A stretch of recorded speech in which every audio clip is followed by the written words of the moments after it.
रेहाना और रवि की शादी के वक्त रवि के पास कुछ नहीं था। रेहाना, तुमने मुझसे शादी करके एहसान किया है। मुझसे ज्यादा तो तुम कमाती हो। अरे तो क्या हुआ, एक दिन आएगा रवि कि तुम खूब पैसा कमाओगे। मुझे तुम पर पूरा विश्वास है। रवि और रेहाना खुद को स्टैंड करने के लिए पूरी मेहनत करते। रेहाना, मैं नौकरी नहीं करना चाहता हूँ। तो कोई बात नहीं, मैं नौकरी करके घर चलाती हूँ, तुम बिजनेस सेट करने की कोशिश करो। एक दिन रेहाना, तुम जानती हो, मैंने जो विज्ञापन बनाने वाली कंपनी खोली थी ना, उसे बड़ी ब्रांड का ऑफर आया है। अब हम लोगों के दिन ब्यारे न्यारे हो गए हैं। मैं जानती थी रवि कि एक दिन तुम सेटल हो जाओगे। रवि का काम अच्छा चल जाता है। एक दिन वो रेहाना से कहता है, रेहाना, अब हम लोगों का बच्चा भी हो गया है। बहुत छोटा है वो। उसका ख्याल कैसे रखेंगे हम? कैसे क्या, मैं गांव से माँ को लेकर आ जाती हूँ। नौकरी से हाफ डे ले लिया करूंगी। अभी तो वो छोटा है, स्कूल जाने तक मैं मैनेज कर लूंगी। देखो रेहाना, मैं अब अच्छा कमा रहा हूँ। तुमको नौकरी करके परेशान होने की कोई जरूरत नहीं है। अरे कैसी बात कर रहे हैं, मैं अपनी लगी लगाई नौकरी कैसे छोड़ दूं? और मैंने तो सुना है हम लोगों को कुछ ही महीनों में सरकारी नौकरी मिल जाएगी। सरकारी नौकरी में कितना कमा लोगी? उतने में तो मैं ड्राइवर रख लूंगा। रेहाना को रवि की बात का थोड़ा बुरा तो लगता है। कम से कम मेरी नौकरी की इतनी बेइज्जती मत करो।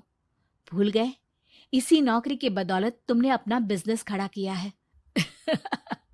अरे वो तो मैं किसी के भरोसे भी कर लेता। देखो, अपने बच्चे को संभालो, घर का काम करो। अब बाहर जाती तुम अच्छी नहीं लगती हो। रेहाना रवि के कहने पर नौकरी तो छोड़ देती है, लेकिन अब बड़े से घर में उसकी कीमत किसी नौकर से कम नहीं होती। एक दिन रवि का दोस्त आता है। भाभी, हम लोग तो आपको तब से जानते हैं जब से आप लोग शादी होकर इस शहर में आए थे। आपकी बदौलत ही सारा बिजनेस खड़ा हुआ है। ये किस्मत तो आप ही की है भाभी।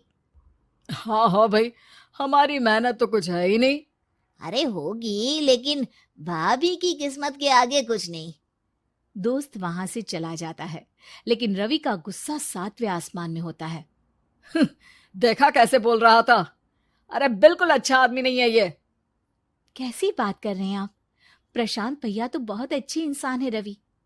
कैसे उन्होंने हमारे मुश्किल वक्त में हमारा साथ दिया था। अरे था पैसा तो साथ दिया, नहीं तो कौन पूछता है? रवि का व्यवहार पैसा आते ही अलग हो गया। वो बंदे को बंदा नहीं समझता। घमंड से घिरे रवि ने तो एक दिन हद ही कर दी। रेहाना, मैं अब तुम्हारे साथ नहीं रह सकता हूँ। क्या क्या बकवास कर रहे हो रवि? क्या कहना चाहते हो?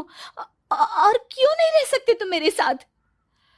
देखो, मुझे कोई और पसंद है, और उसने साथ रहने पर बस यही शर्त रखी है कि मुझे तुम्हें तलाक देना होगा।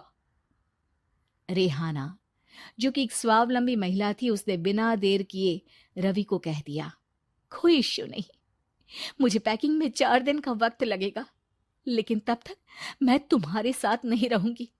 4 दिन के लिए तुम कहीं और शिफ्ट हो जाओ, मैं घर से निकलूंगी तो बता दूंगी। रवि घर छोड़कर चला जाता है। रेहाना को दुख होता है, वो रोती है, लेकिन व्यवहार से स्ट्रांग रेहाना को पति के वापस आने का और उसे सबक सिखाने का पूरा भरोसा था। फिर एक दिन, अरे शुशिका, कब शादी करोगी तुम मुझसे? यार मैंने तो सोचा था तुम शादी से पहले मुझे विदेश लेकर जाओगे, महंगी कार दिलाओगे। अरे सब दिला दूंगा, लेकिन पहले मुझसे शादी तो कर लो। हाँ हाँ, क्यों नहीं। मैं कुछ दिनों के लिए अपने मम्मी पापा के पास जा रही हूँ और लोगों से अपनी शादी की बात करूंगी। अरे शुशिका, कैसे रहूंगा मैं तुम्हारे बिना? अब तो शादी ही होने वाली है हम लोगों की। शुशिका रवि को छोड़कर चली जाती है। रवि घर आता है, जहां रेहाना को ना पाकर उसे सब अजीब लगता है। घर तो रेहाना के बिना कुछ नहीं है। बच्चे की याद भी आ रही है। चलो एक वीडियो कॉल कर लेता हूँ। रवि रेहाना को वीडियो कॉल करता है, लेकिन रेहाना फोन नहीं उठाती। रात को सोते वक्त मन कर रहा है मुन्ने को गले लगा लूं। चलो कोई ना, शुशिका से शादी के बाद मेरे और भी बच्चे होंगे। अगले दिन रवि ऑफिस जाता है, जहां टीना खड़ी होती है। सर, आपने अपने नए ऐड के लिए मॉडल की रिक्वायरमेंट डाली थी ना, मैं उसी के लिए आई हूँ। रवि टीना को देखकर खुश हो जाता है। अब शादी हो गई है तुम्हारी? नहीं सर, बस अच्छा सा हैंडसम और अमीर लड़का देख रहे हैं मेरे मम्मी पापा। रवि के दिमाग से तो टीना को देखकर शुशिका का ख्याल भी खत्म हो जाता है। अरे यार, ये लड़की मिल जाए कितनी सुंदर है। शुशिका तो इसके आगे कुछ नहीं है। आ, अब क्या तुम्हें ऐसा नहीं लगता कि मुझसे मिलकर तुम्हारी ये खोज खत्म हो गई है? आप ना, आप तो 2 बच्चों की पापा लग रहे हैं। अरे नहीं नहीं, मेरी शादी तो हुई थी, लेकिन बीवी को किसी और से प्यार था, मुझे छोड़कर चली गई। खैर, टीना की दोस्ती रवि से हो जाती है, लेकिन 1 महीने बाद शुशिका रवि के पास वापस आती है। मेरे मम्मी पापा तुमसे मिलना चाहते हैं, लेकिन उन लोगों को ये मत बताना कि तुम पहले से शादीशुदा हो, और हाँ, शादी से पहले अपनी सारी प्रॉपर्टी तुमको मेरे नाम करनी होगी। अरे पागल, अब मैं तुमसे शादी ही नहीं करना चाहता। भला ऐसी लालची औरत से कौन शादी करेगा? तभी वहां टीना आ जाती है। रवि, ये पागल सी औरत कौन है? देखो, तुमने ही कह दिया ना पागल, तो पागल ही है। पता नहीं कौन है, कह रही है शादी कर लो, लेकिन शादी से पहले अपनी सारी प्रॉपर्टी मेरे नाम कर दो। बोल तो सही रही है। वैसे तुम जानती हो, मेरी एक सहेली है, उसके पति ने उसे पैसा आते ही छोड़ दिया, जबकि उसको खड़ा करने वाली ही मेरी सहेली थी। और मुझे भी भरोसा नहीं है। अगर मैं भी तुमसे शादी करूंगी तो तभी, जब तुम मेरे नाम अपनी सारी प्रॉपर्टी कर दोगे। अरे हाँ हाँ, क्यों नहीं, बिल्कुल कर दूंगा। रवि और टीना की शादी की तारीख तय हो जाती है।